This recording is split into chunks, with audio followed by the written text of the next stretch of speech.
মৌলা, তোমার রহমতের সামনে আমার গুনার তো কোনো অস্তিত্ব নাই মৌলা।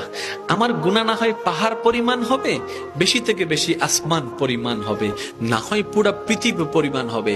তোমার রহমত তো অগণিত, তোমার রহমত তো অসীম, তোমার রহমত তো আনলিমিটেড। এবার রব্বে করিম বলে, তাহলে ঘাবড়াস কেন, তাহলে মন ছোট করস কেন? আরে গুনাহ করেছো তো করেছো, কি হয়েছে?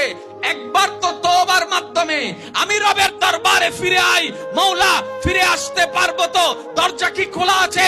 রব্বে করিম বলে, মরণের আগ পর্যন্ত, কিয়ামতের আগ পর্যন্ত, সূর্য পশ্চিম আকাশে ওঠার আগ পর্যন্ত দরজা খোলা আছে, দরজা খোলা আছে, দরজা খোলা আছে।